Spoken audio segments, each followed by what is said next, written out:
demandons que tu nous tiennes par la main, Père, afin que nous puissions continuer toujours à avancer vers notre but final et aussi entrer dans les royaumes que le Seigneur Jésus-Christ nous a promis.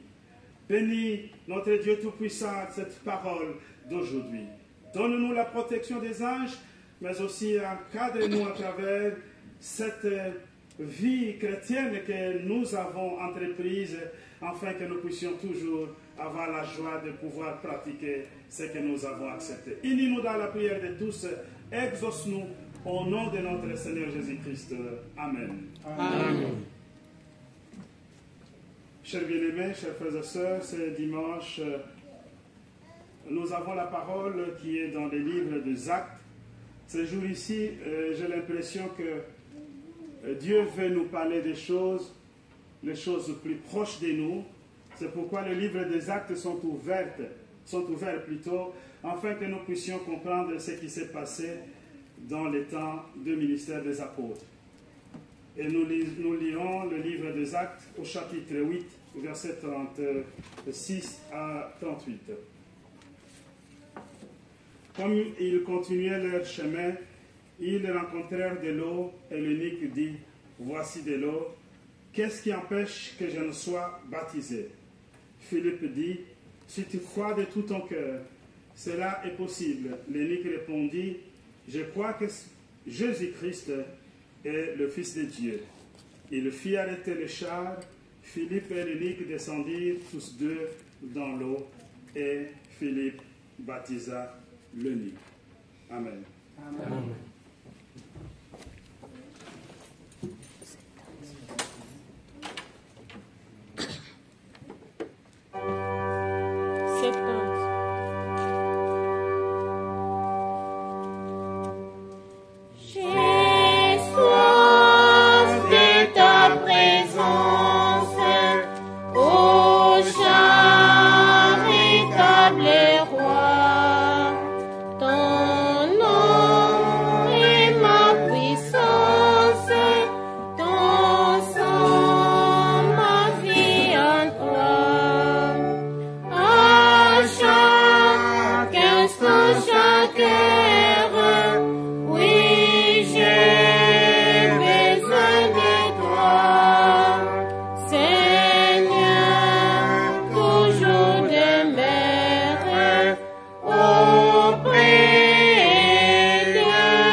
Ce dimanche, nous nous sommes approchés encore une fois de plus de Dieu. Pas que Dieu est loin de nous, pas que nous avons été absents dans le domaine de la pensée de Dieu, mais c'est parce que pour tous ceux qui cherchent le chemin de Dieu, pour tous ceux qui s'approchent de lui, disait Jacques, il s'approche de lui. Approchez-vous du Seigneur, il s'approchera de vous. Chers bien-aimés, chers frères et sœurs, pourquoi est-ce que nous devons nous approcher du Seigneur? Nous avons tellement besoin de lui, que ce soit dans la vie naturelle, mais encore plus dans la vie spirituelle. Dans la vie naturelle, parfois, nous avons besoin qu'il nous vienne en aide. À travers la santé, à travers certaines difficultés de la vie, à travers nos démarches par rapport à ce que nous sommes en train d'entreprendre qui n'aboutissent pas, nous avons besoin de la main de Dieu auprès de nous. Et Dieu fait cela volontiers. Il connaît chacun d'entre nous, il connaît notre cœur, il connaît aussi la disposition du cœur de chacun de nous.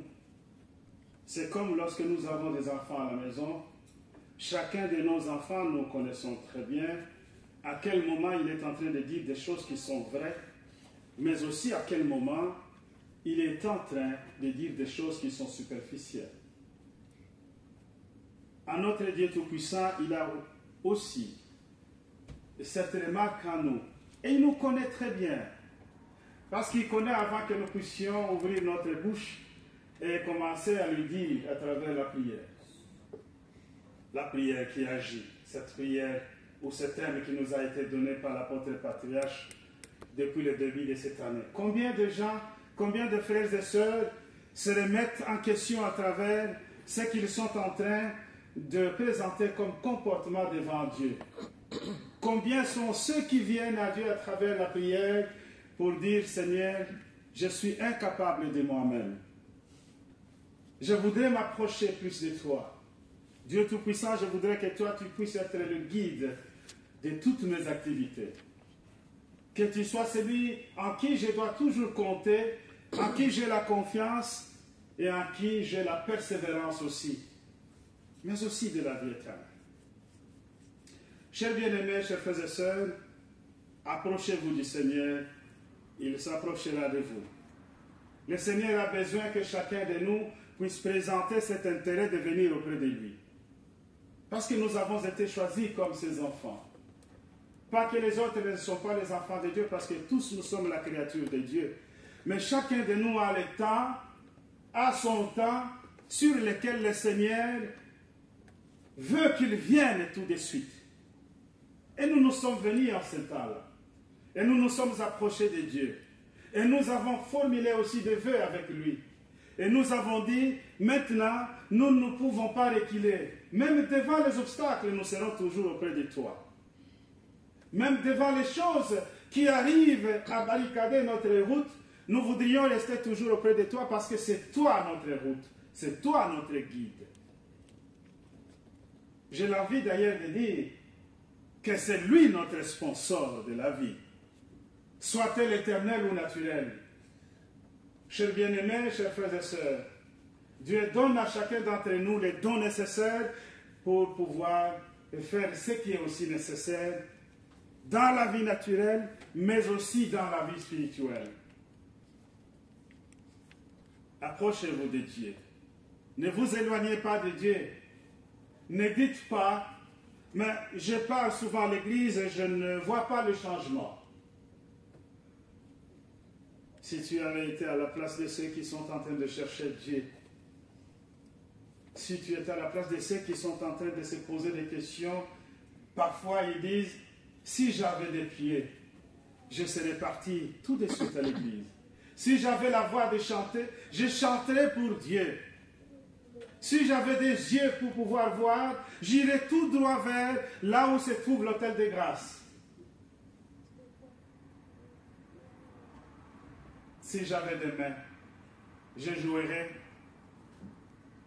au piano, à l'orgue, à la guitare, à tous les instruments pour pouvoir célébrer le nom tout-puissant de Dieu.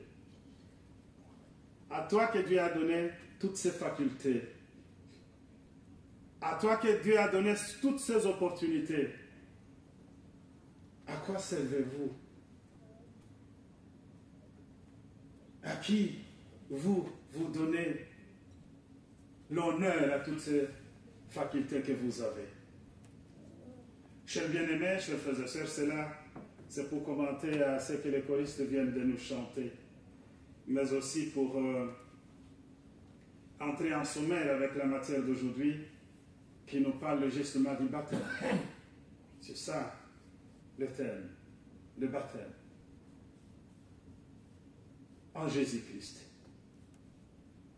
Chers frères et sœurs, nous avons ici vu des personnages intéressants nous avons la personne de Philippe et nous avons aussi la personne de l'eunuque éthiopien. C'est un juif et un africain. Une rencontre exceptionnelle. Une rencontre très parlante dans l'œuvre de Dieu. Déjà, Philippe, d'entrée de jeu, vous le savez, il était choisi parmi les 7 diacres. Il y avait Philippe, Nicanor, il y avait aussi Étienne et les autres. Philippe qui était venu dans l'exercice de Dieu pour pouvoir servir au service des tables. Comme vous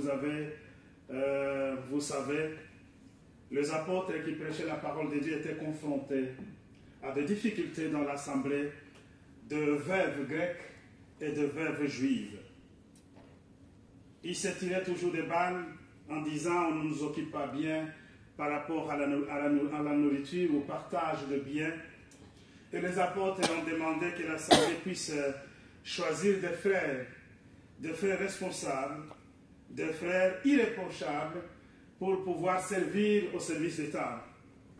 Et entre ces frères, il y a Philippe. Philippe qui a été choisi pour servir au service des tables, mais Philippe s'est transformé en évangéliste, par la puissance ou par la puissante main de Dieu. Et Philippe a quitté Jérusalem, il est allé à la Samarie.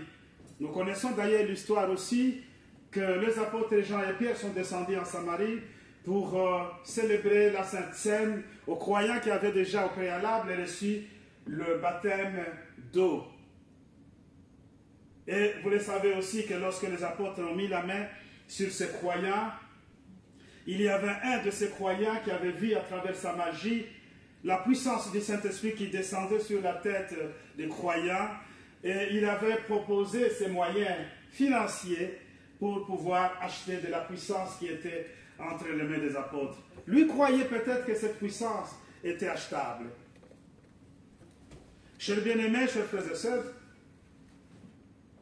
Philippe, qui a beaucoup prêché en Samarie, que la moisson était grande, sa prédication avait touché beaucoup de gens, et beaucoup de gens sont venus pour pouvoir célébrer le nom du Seigneur, parce que vous le savez aussi que la Samarie était une contrée qui était aussi juive, si bien qu'il y avait des controverses, que la Samarie, pour les juifs qui étaient en Samarie, ils étaient des juifs à moitié par rapport aux juifs qui étaient en Jérusalem, parce qu'ils étaient nés de mélange de toutes ces populations qui venaient chaque fois en Israël, et que les juifs, le vrai juif, considéraient les Samaritains comme des juifs à moitié.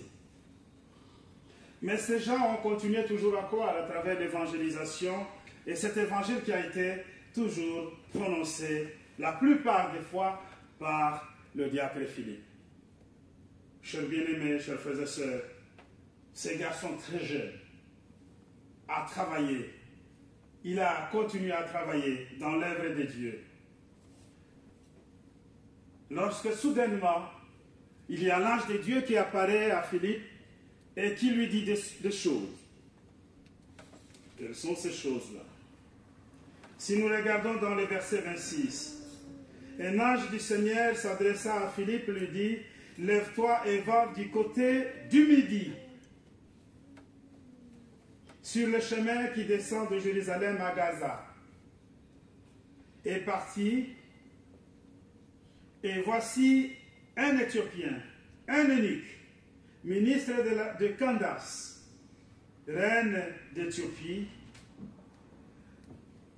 surintendant de tous ces trésors, venu à Jérusalem pour adorer. S'en retournait assis sur son char et lisait le prophète Ésaïe. L'Esprit dit à Philippe, « Avance et approche-toi de ce char. » Philippe accourut et entendit l'Éthiopien qui lisait le prophète Ésaïe. Il lui dit, « Comprends-tu ce que tu es en train de dire ?» Il répondit, « Comment le pourrais-je si quelqu'un ne me guide ?» Et il invita Philippe à monter et s'asseoir avec lui. Le passage de l'Écriture qu'il lisait était celui-ci. Il a été mené comme une brebis à la boucherie, et comme un agneau muet devant celui qui le tombe, Il n'a point ouvert la bouche. Dans son humiliation, son jugement a été levé, et sa postérité qui la dépeindra. Car sa vie a été retranchée de la terre. L'eunuque dit à Philippe, je te prie de qui le prophète parle-t-il? Chers bien-aimés, chers frères et sœurs, nous voyons ici, comme je l'ai dit, il y a des personnages. Il y a la personne de Philippe qui est le serviteur de Dieu, qui est appelé par Dieu et qui associe l'ange dans cette évangélisation. C'était pour la première fois que le Seigneur Tout-Puissant, Dieu, envoie l'ange qui doit être associé à cet exercice que le serviteur de Dieu va pouvoir effectuer. Et l'ange donne les orientations à Philippe lui disant, tu vas aller vers midi. C'est comme vers le sud. Midi, c'est comme ça en français, je crois, dans la tradition. Midi, c'est sud. C'est vers le sud. Et lorsqu'on regarde d'ailleurs, la Bible dit, la route qui mène de Jérusalem vers Gaza. Chers bien-aimés, chers frères et sœurs, quand vous regardez cette route, même aujourd'hui, pour ceux qui peuvent s'intéresser à la géographie, c'est une route, c'est une zone déserte. C'est un désert. Jérusalem, Gaza. Lorsqu'il y a la guerre là-bas, nous essayons un peu de regarder comment ça se passe les choses. Et nous voyons aussi que c'est une terre désertique. Et à cette époque, dans cette terre désertique, il n'y a pas beaucoup de fréquentation. Il y a des routes où peu de gens passent. Il y a des routes où il n'y a vraiment personne qui passe par là. Parce que c'était aussi dangereux que d'emprunter des routes dans le désert qui menait de Jérusalem à Gaza. Mais Philippe qui reçoit le message à travers l'ange, un message qui vient de Dieu, qui lui dit, tu vas dans cette route-là. Ce n'est pas probable cela. Si nous regardons ces choses-là, tu trouves que Philippe, il est en train de prêcher en Samarie, sa prédication elle est florissante, il y a des gens qui viennent s'adhérer à la parole de Dieu, qui acceptent le Seigneur, qui se font baptiser, et d'ailleurs les apôtres qui descendent chaque fois à Jérusalem pour pouvoir donner le Saint-Esprit, comme c'est le cas dans Actes des Apôtres, je crois, chapitre 8, verset 14. Mais ici, Dieu veut que Philippe quitte Jérusalem, qu'il aille dans le désert. Et là, il va trouver quelqu'un en qui Dieu a besoin qu'il se convertisse. Mais la question est de savoir, déjà, là où va aller Philippe, c'est un désert. Il n'est pas vraiment probable de rencontrer quelqu'un. C'est une zone qui est aride. C'est une zone, en termes d'être, disons que, parce que c'est désert, il y a rien qui pousse là-bas. Il n'y a personne qui passe sur ce chemin-là. Ben, ce n'est pas du tout important d'y aller. Chers bien-aimés, chers frères et sœurs. Mais qu'est-ce que Philippe répond? Il y va. Il ne se pose pas de questions.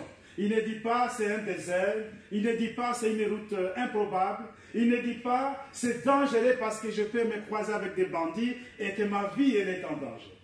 Il y va, tout simplement. Accomplir la mission que l'ange vient de lui confier et cette mission qui vient de Dieu. Et Philippe, il arrive justement dans cette contrée de midi ou du sud. Il voit le char. Et lorsqu'il voit le char de loin, qui est assis sur le char? C'est un Africain. Il n'est pas juif. Ce qui était destiné par la parole de Dieu. Mais c'est un Africain, un Éthiopien.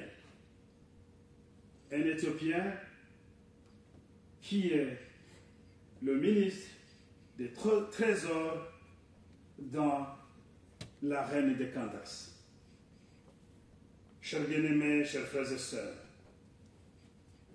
c'est ça qui me donne l'occasion de retourner sur les passages où la parole du Seigneur, qui se trouve dans les livres des Actes des Apôtres, dans son chapitre 1er, le verset 8. Lisons ensemble. Qu'est-ce que le Seigneur dit dans ce chapitre-là? Mais vous recevrez une puissance, le Saint-Esprit survenant sur vous, et vous serez mes témoins à Jérusalem, dans toute la Judée, dans la Samarie et jusqu'aux extrémités de la terre.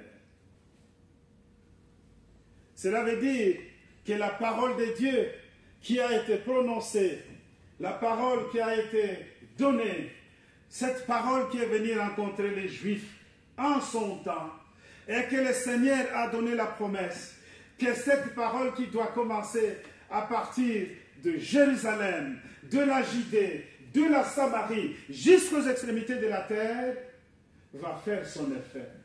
Et l'effet de la parole commença à partir de ces serviteurs de Dieu. Nous avons parlé aussi de la fois passée de l'apôtre Pierre, qui a laissé la contrée de la Jérusalem, mais qui est allé dans la Césarée de Joppé rencontrer Corneille. Corneille n'était pas un juif. Corneille était un Romain. C'est un officier romain. Mais la parole de Dieu est arrivée à Corneille et Pierre a été orienté par l'image de la puissance du Saint-Esprit qu'il a envoyé vers Corneille pour pouvoir donner cette parole de Dieu, donner justement le sacrement, afin que cette promesse du Seigneur, qui dit que cette parole qui commence en Jérusalem, dans la Judée, en Samarie et jusqu'aux extrémités de la terre, arrive aussi jusqu'en Afrique à travers cet homme qui est l'intendant d'Irène de la Candace. Chers bien-aimés, chers frères et sœurs, Philippe rencontra cet homme. Cet homme, c'est un homme riche. Il se promène avec ses chars. Il n'est pas tout seul. Il a toute une délégation. Mais qu'est-ce que cet homme est venu chercher dans ce désert? Cet homme vient de Jérusalem. Cet homme vient adorer Dieu. Nous l'avons dit. Il vient adorer Dieu. Chaque fois, il vient à Jérusalem pour pouvoir adorer Dieu. Mais ce qu'on retrouve à cet homme riche, ministre du Trésor, c'est comme un équivalent du ministre des Finances et de l'économie aujourd'hui. C'est quelqu'un qui était puissant, c'est quelqu'un qui avait ses moyens, c'est quelqu'un qui ne pouvait compter à personne qui a son argent, à tout ce qu'il avait. Mais cette personne, Philippe le retrouve avec les livres d'Ésaïe, les rouleaux. Il est en train de lire ce livre d'Ésaïe qui est dans le chapitre 53. Nous avons lu ici ce qu'il lisait. Il lisait justement de la parole de ce qui était arrivé à notre Seigneur Jésus-Christ. Il lisait du sacrifice de ces serviteurs souffrants qui a sacrifié sa vie pour nous ramener à la vie éternelle, pour qu'à travers sa mort et sa résurrection, nous puissions retrouver le chemin de la foi et que nous puissions retrouver le salut qui est la nôtre, afin que nous puissions être des enfants de Dieu accomplis. Cet homme, où est-ce qu'il trouve le livre d'Ésaïe? C'est une grande question. Il vient de l'Égypte. Déjà, quand on parle de l'énike, c'est un esclave. Mais c'est un esclave qui était un peu différent des autres. Pourquoi? Parce que la reine prend cet esclave justement pour son obéissance à ce qu'il est en train de diriger comme royaume. Il faut qu'il y ait un esclave à côté de lui qui va tout accomplir, qui va tout accepter, mais cet esclave était riche, cher bien-aimé, parce que c'était un ministre de finances et de l'économie. Mais en Éthiopie, il y avait des rouleaux. Non. S'il y avait le livre d'Ésaïe, non. D'aucuns peut-être peuvent parler, mais parce qu'il y avait contact avant entre la reine de Saba avec Salomon. Mais quand la reine de Saba et Salomon se sont rencontrés, il n'y avait pas encore Ésaïe. Cela veut dire que le livre n'avait pas été écrit. Le livre est écrit justement après cette rencontre. Mais comment est-ce que cet Africain a eu ce livre? Un point d'interrogation qui nous reste. Nous pouvons chercher.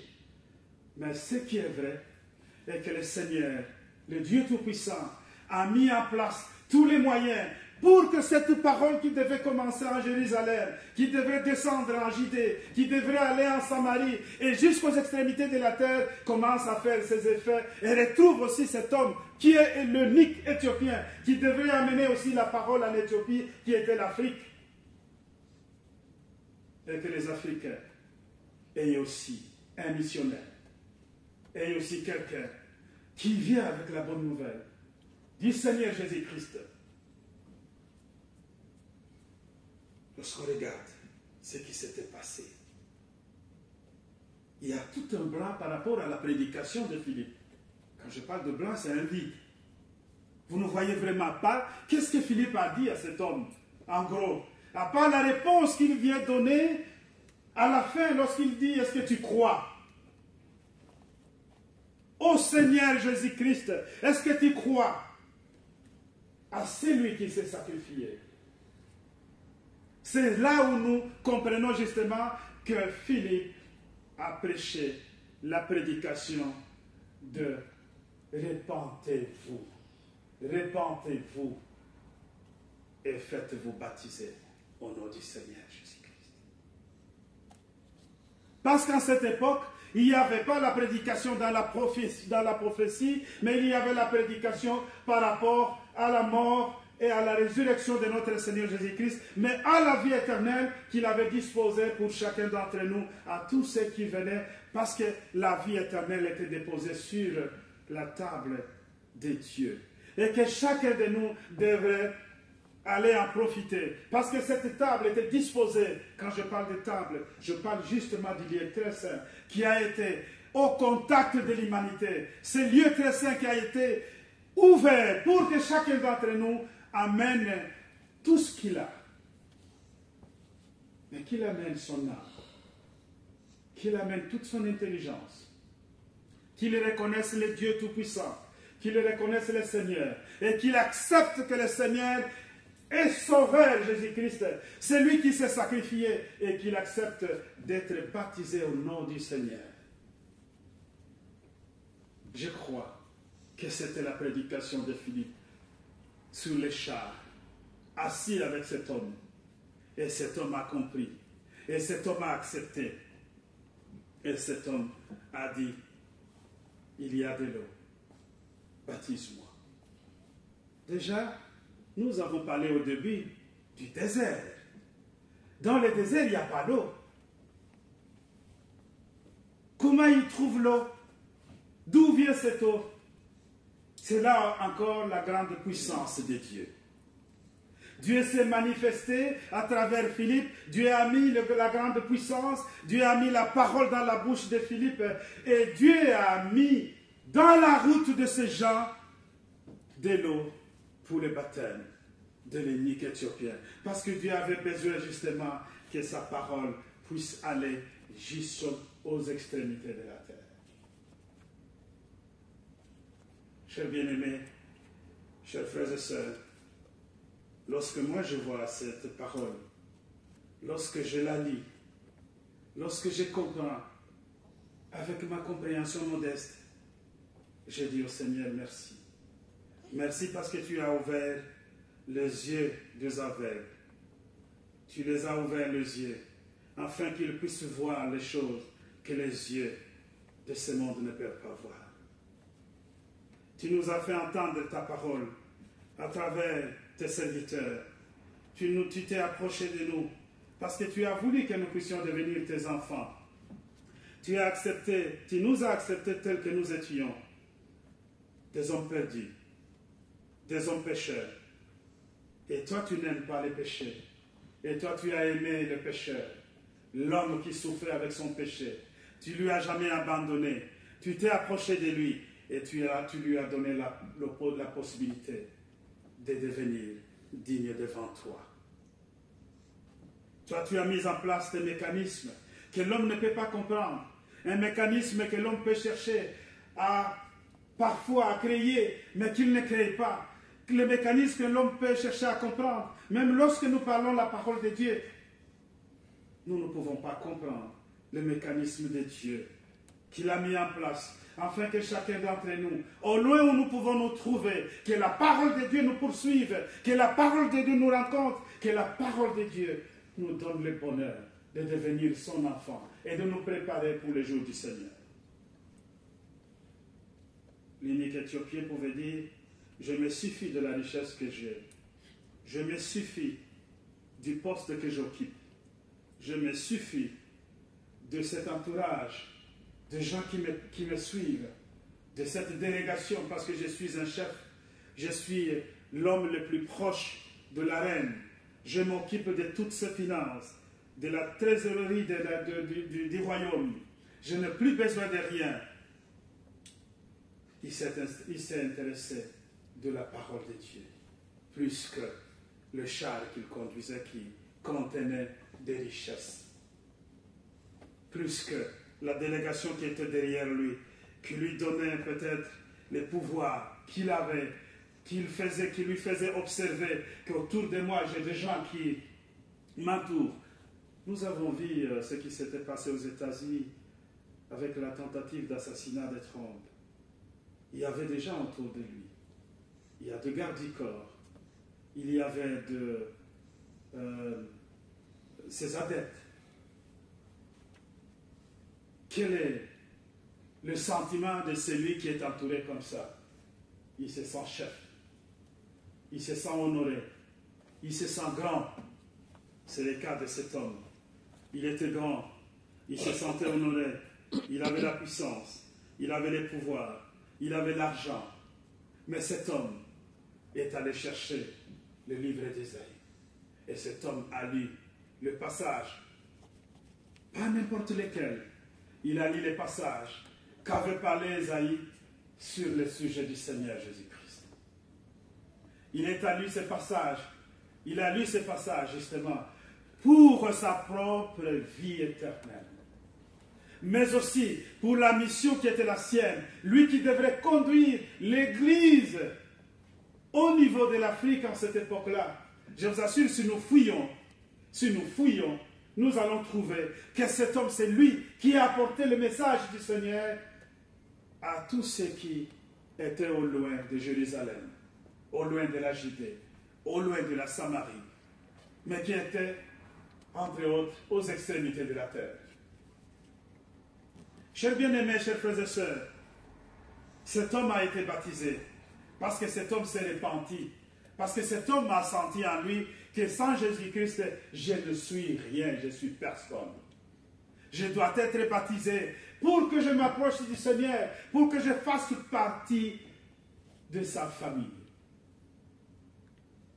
Aujourd'hui, nous avons la parole de Dieu. Nous avons la prédication et l'évangélisation de la repentance. Nous devons nous repentir, mais nous ne devons pas nous limiter aux repentances. Nous devons avancer jusqu'à voir le sacrement du baptême. Parce que nous nous transformons, nous devenons les enfants de Dieu. Nous ne sommes plus des étrangers vers notre Père Céleste, mais nous sommes ces enfants que lui-même a choisis à travers le baptême. C'est lien qui nous unit avec notre Dieu Tout-Puissant et nous devenons ses enfants. Et nous nous préparons pour la vie éternelle pour cela. Les apôtres disent ceci, que le baptême que nous prenons dans la maison de Dieu soit quelque chose réellement qui nous met en contact avec le Dieu Tout-Puissant et notre Seigneur Jésus-Christ. Parce que c'est en leur nom que nous avons ce baptême. Ce sont eux qui ont voulu que nous puissions nous approcher d'eux, afin que nous puissions être lavés de notre péché, et que ces péchés qui tombent, nous devenons maintenant dignes de rencontrer le Seigneur.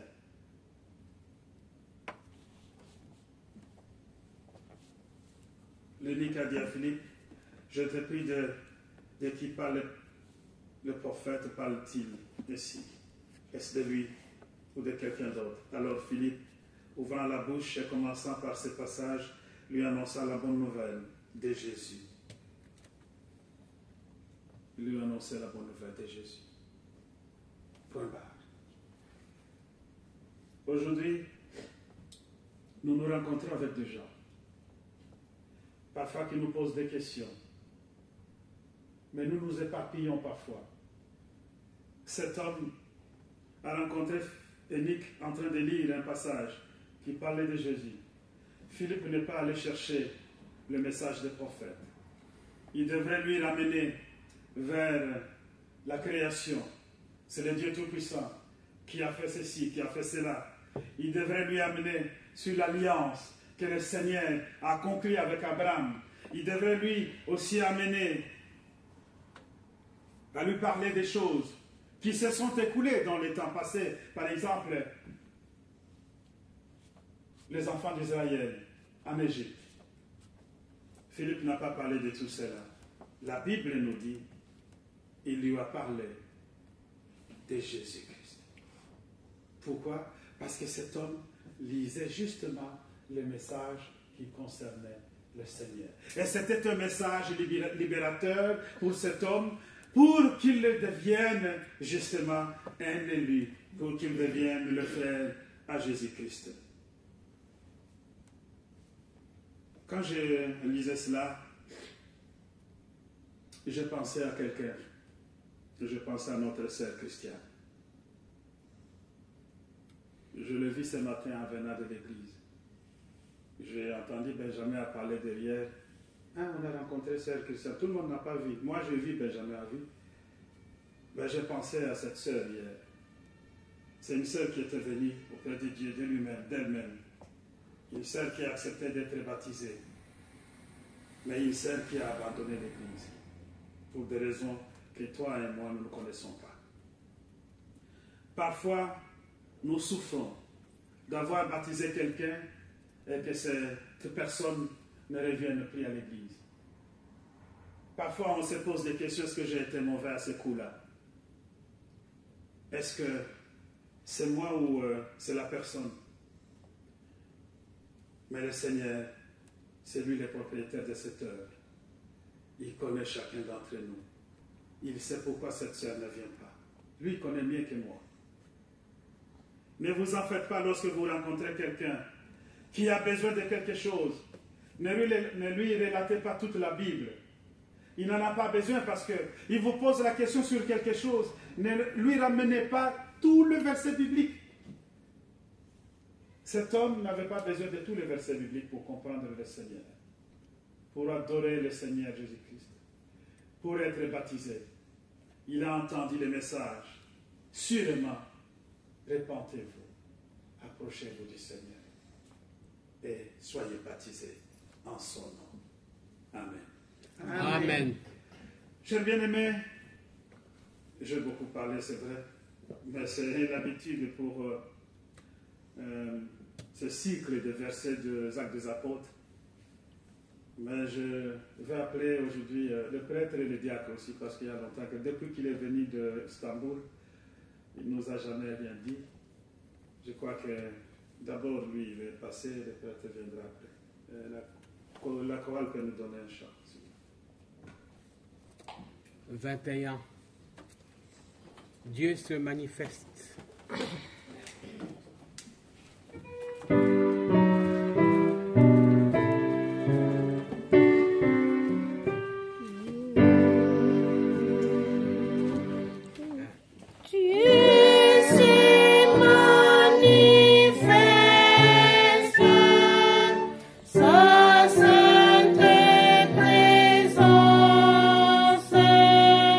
Réjouis notre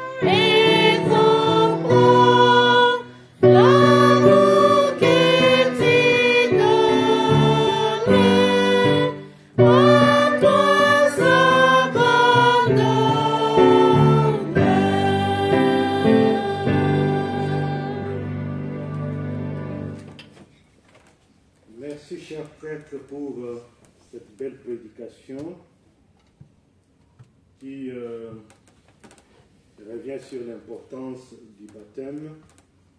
Baptême, naître de nouveau. Naître de nouveau, devenir l'enfant de Dieu, faire partir du royaume ou de la famille de Dieu. Dans cette prédication, et je remercie aussi toute la communauté, mes frères et sœurs, votre présence, la chorale, pour cette belle cantique.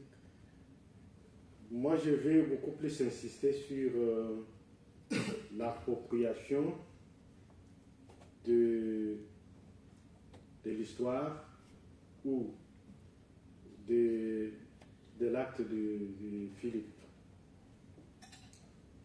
Nous, aujourd'hui, nous sommes les Philippe du temps moderne, des Philippe qui, à travers le baptême que nous avons déjà reçu, que nous allons recevoir, ont toutefois, donc chaque fois l'assistance du Saint-Esprit, et ce Saint-Esprit nous parle chaque fois, nous exhorte chaque fois à aller à la rencontre des énigmes modernes. Les énigmes modernes, c'est des personnes avec lesquelles nous partageons la vie quotidienne tout le temps, dans nos lieux de travail, à l'école et parfois même dans les milieux où nous vivons. Nous avons vu que Philippe, à travers le Saint-Esprit, lui avait envoyé d'aller dans le désert.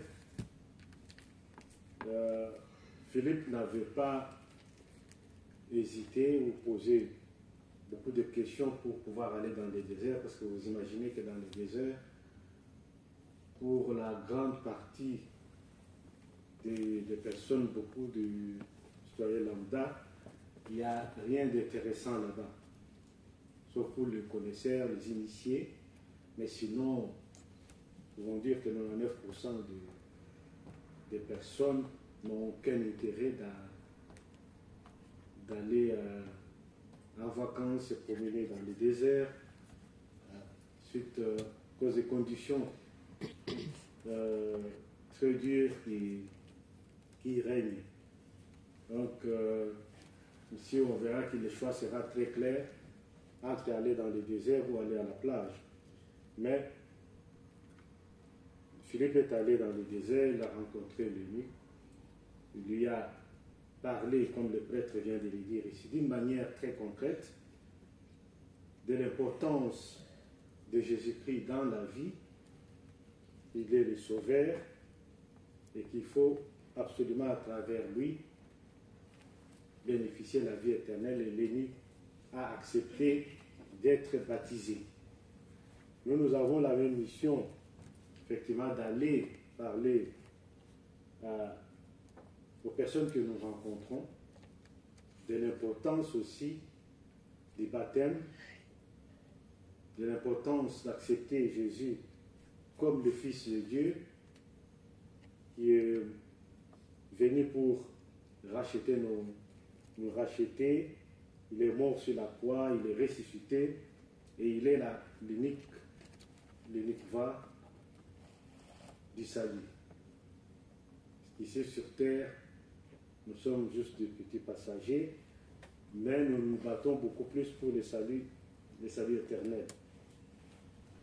Et quand on va toujours dans ce temps moderne, nous voyons que quand des fois il y a une belle vidéo YouTube, les youtubeurs ont souvent l'habitude de dire à chaque fois aimer et partager. Parce que nous avons aimé la parole de Dieu, nous avons pris la décision de suivre absolument le Christ. Eh bien, ce n'est pas que pour nous-mêmes. nous sommes appelés à partager ces privilèges-là pour que les autres aussi fassent partie du royaume de Dieu. Au nom de Jésus-Christ, notre Sauveur, notre Volontaire. Amen. Amen.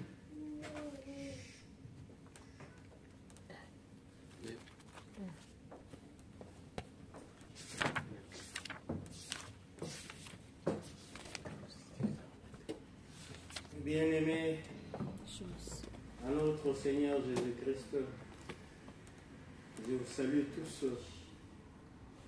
et encore une fois, bon dimanche à tous. Nous avons encore cette occasion, le Seigneur nous a appelés devant son autel de grâce pour nous rappeler son amour. Et cet amour qui est arrivé chez cet unique qui venait d'Afrique, qui s'est retrouvé en Jérusalem, parce qu'il avait déjà une volonté qu'il avait exprimée. Il voulait aller en Jérusalem pour aller adorer, parce que quand on suit très loin, on dit il allait pour adorer aussi le Dieu qu'il entendait. On parlait de lui qui était le Dieu en ce moment-là, qui était plus le Dieu des Juifs que d'autres nations. Il a eu ces soucis-là d'aller adorer aussi Dieu. Il a parcouru des kilomètres et des kilomètres, et dans un chemin de désert, où il y avait de la chaleur, où il y avait de la sécheresse, où il y avait un peu trop de danger, il était déterminé. C'est ce qui est arrivé aussi à Nicodème. Nicodème qui était un docteur de la loi. Il connaissait la Bible de A jusqu'à Z. Il connaissait les lois de Moïse. Mais quand Jésus est arrivé, il est allé auprès de Jésus. Il a dit, si je vais la journée, les autres diront, nous sommes les docteurs de la loi, comme il s'appelait. Qu'est-ce que tu vas encore aller chercher? C'est celui-là qui n'a même pas été sur le banc de l'école. Mais lui savait que Jésus avait la sagesse, il avait de l'intelligence. C'était Dieu, il connaissait tout. C'est ainsi qu'il est allé la nuit, pour ne pas être vu par tout le monde, en cachette, s'il faut le dire. Il dit, mon Seigneur, je viens, je sais que tu as de la connaissance, je sais que tu dis, je sens qu'il y a une vérité qui sort de toi.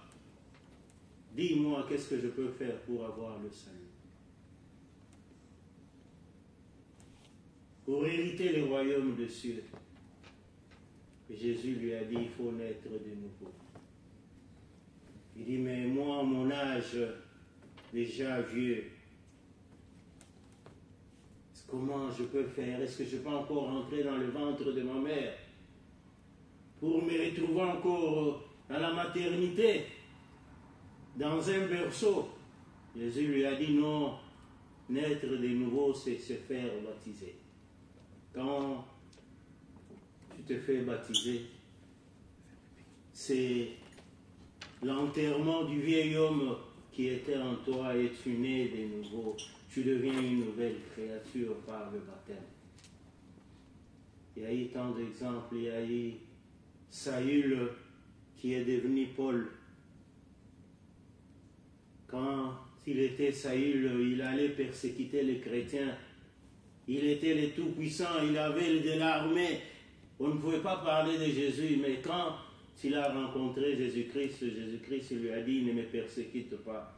Il a dit, oui, mon Seigneur, je prends la décision, je vais te servir. Il a changé. Et quand nous venons en tant que nouvelle créature, des fois on s'est dit, mais moi je suis déjà baptisé. Mais toi, tu es déjà baptisé, est-ce que tu es devenu une nouvelle créature? Une nouvelle créature, c'est celle qui pratique de l'amour, c'est celle qui a de la douceur. C'est celle qui est modérée, c'est celle qui sait faire des sacrifices pour le bien de l'autre. Hier, j'ai démarré à 45 tours quand j'étais en colère. Mais aujourd'hui, il faut quand même tempérer. Que les gens puissent voir que tu as changé. Et dans cette parole d'aujourd'hui, on nous dit, c'est lui qui se fait baptiser, c'est lui qui change, c'est lui qui devient une nouvelle être. Il change non seulement en parole, mais aussi en acte.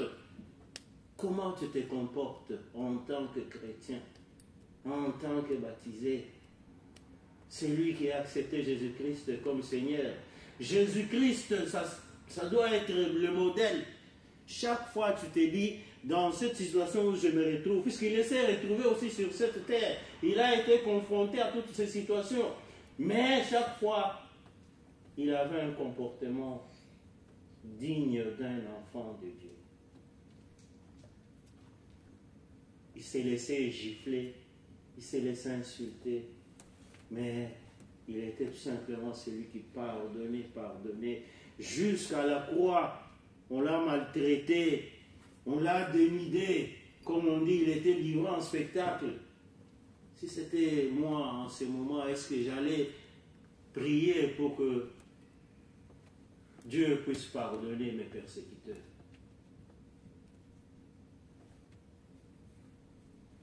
C'est ça, ce que nous devons faire.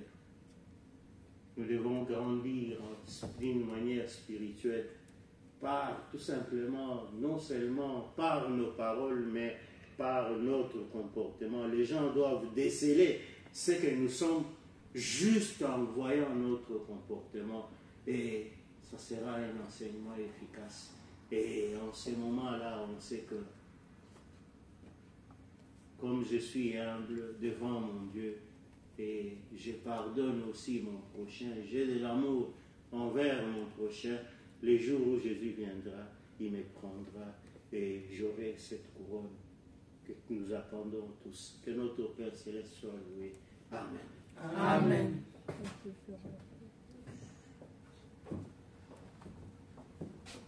Allons vers le char moderne.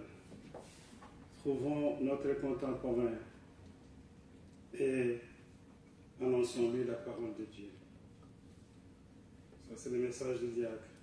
Chers bien-aimés, le prêtre nous a dit aussi quelque chose de très intéressant lorsqu'il parle de naître de nouveau. Le baptême, justement, c'est pour que nous puissions abandonner l'ancien Adam et que nous devenions le nouveau Adam.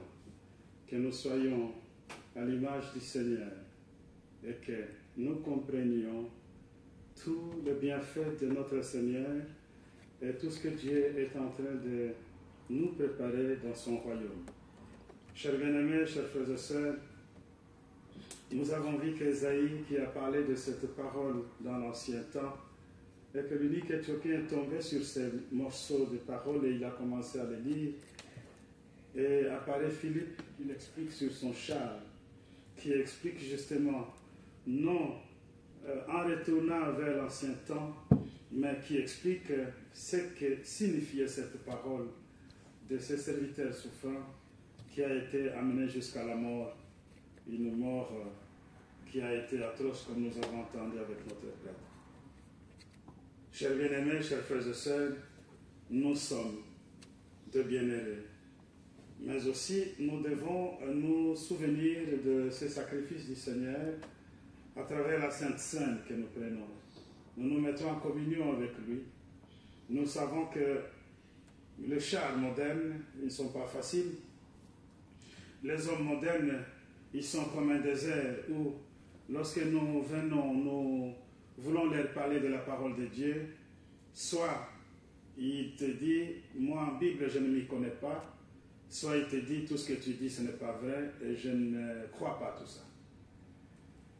Est-ce que nous abandonnons parce que c'est un désert à travers la parole que nous avons prononcée?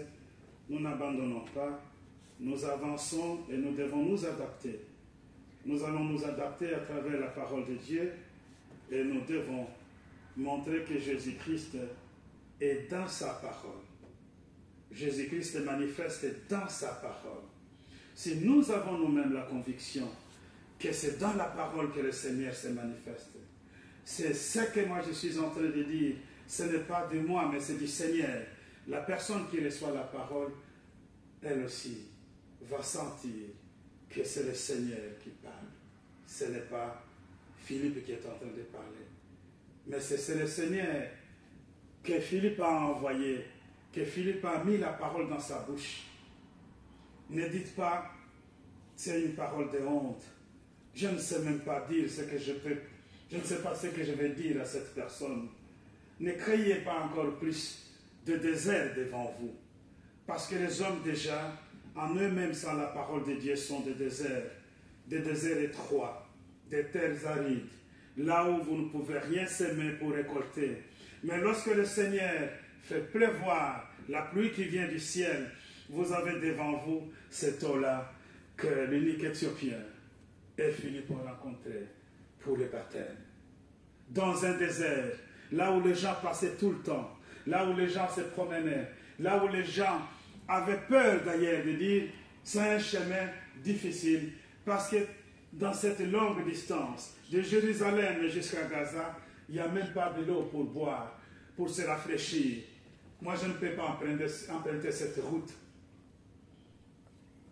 Mais le Seigneur a mis de l'eau pour le baptême. Et le Seigneur a ramené vers lui son enfant unique. Et il a été baptisé. Le Seigneur pourvoit. Le Seigneur donne. Et il adapte aussi des situations qui s'avèrent difficiles devant nous. Parce que lui, il ne change pas. Il est le Tout-Puissant.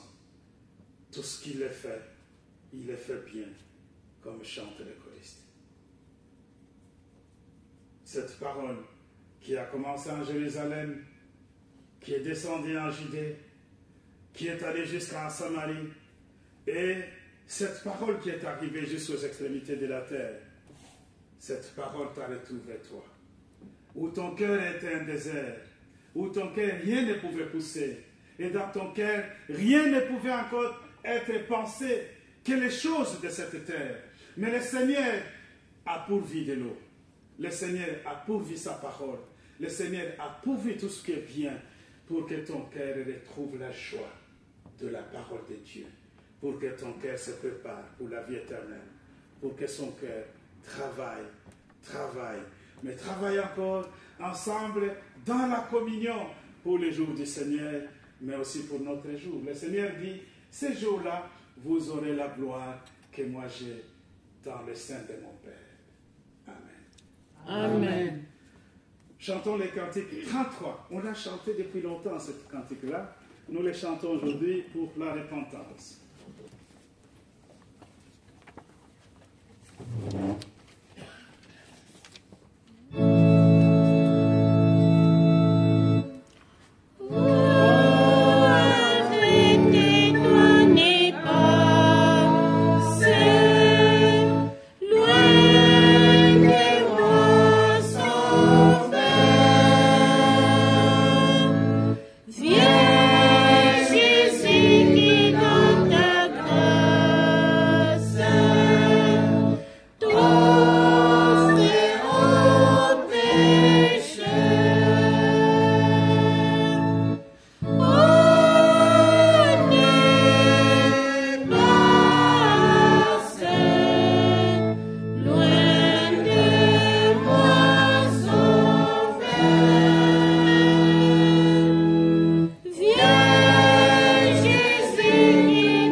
Notre Père qui es aux cieux, que ton nom soit sanctifié, que ton règne vienne, que ta volonté soit faite sur la terre comme au ciel.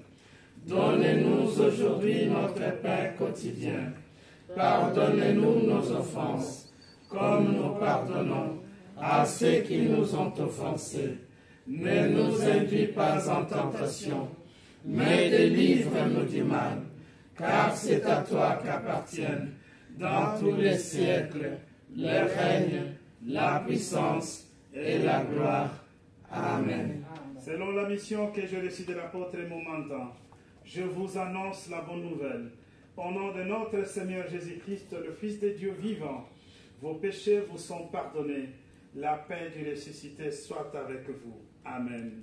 Amen. Éternel Dieu de toute bonté, mon Père céleste, en ce moment, Père d'amour, nous te remercions pour le pardon des péchés que tu viens de nous accorder. Nous sommes maintenant dignes de nous approcher de cette table du Seigneur pour pouvoir prendre son corps et son sang qu'il a donné afin que nous puissions avoir la vie éternelle. Dieu d'amour, merci pour tout ce que tu nous donnes, mais aussi merci pour ce que nous sommes, tes enfants. Maintenant, nous pensons à tous nos prédécesseurs dans la foi et nous pensons à l'autel apostolique. Que nous puissions être unanimes. Unis-nous dans la prière de tous, exauce-nous au nom de Jésus. Amen. Amen. Nous allons célébrer la Sainte Seine.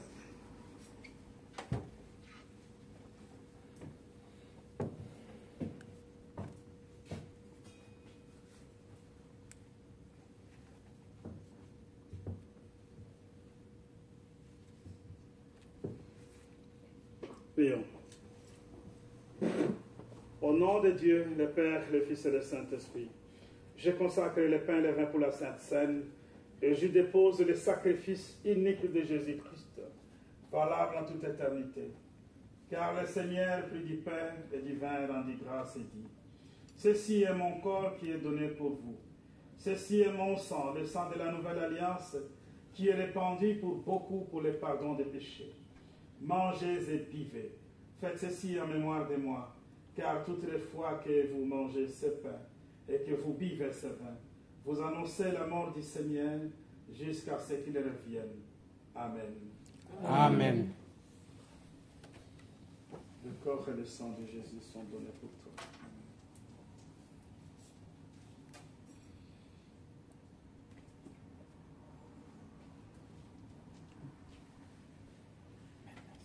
Asseyez-vous. 284.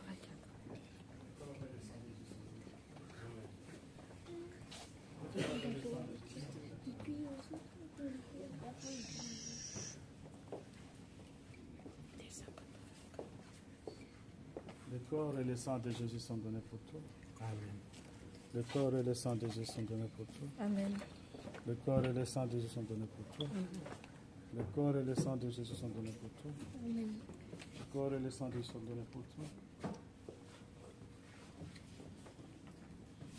Nous chantons les cantiques 284, s'il vous plaît. Le corps et le sang de Jésus sont donnés pour toi. Le corps et le sang de Jésus sont donnés pour toi. Le corps et le sang de Jésus sont donnés pour toi.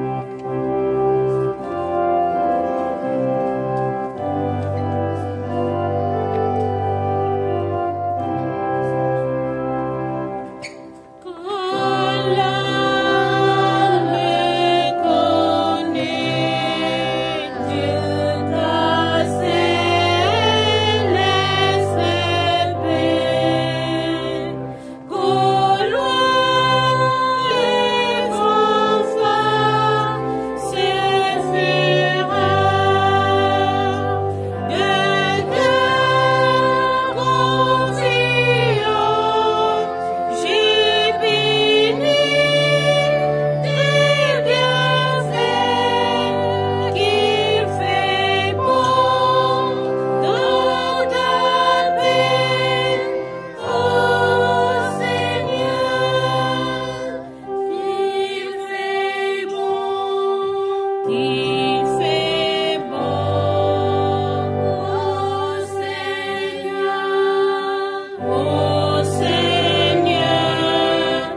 Bien-aimé Dieu Tout-Puissant, bon Père Céleste, Père de toute bonté, à la fin de ce service divin, nous te disons merci du fond du cœur. Et tout ce que tu viens de nous donner, à travers ta parole, notre Dieu Tout-Puissant, cette évangélisation qui a ravi notre cœur, c'est qu'avait fait Philippe, notre Dieu Tout-Puissant, à travers cet homme qui était venu de loin, mais qui s'est intéressé de ta parole. Nous sommes venus ce matin t'écouter, Père, et nous sommes aussi ravis de pouvoir être aussi des Philippe de notre temps, d'aller vers les chars de ce monde, les chars modernes, mais aussi de prêcher la bonne nouvelle, la repentance, afin que tous ceux qui aspirent à devenir les enfants de Dieu puissent le faire dans la norme, qu'ils puissent avoir le baptême, afin qu'ils renoncent à tout ce qui est du diable. Père d'amour et de miséricorde, merci pour cela. Maintenant, bénis-nous, Dieu de miséricorde, en ces lieux, mais aussi protège-nous sur le chemin du retour.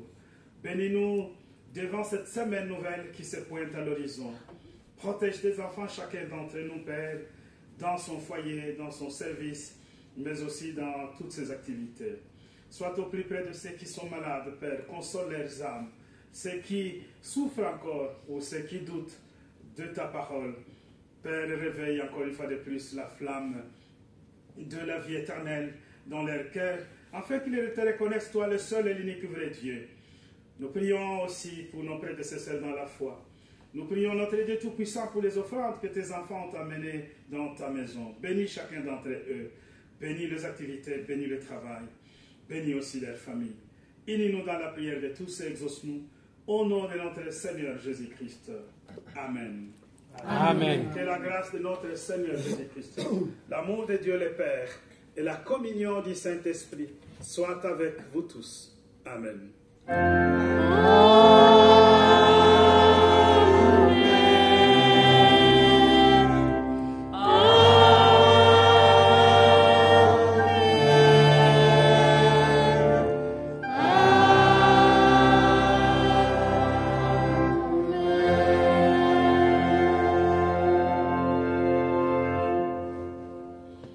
Merci beaucoup, asseyez-vous.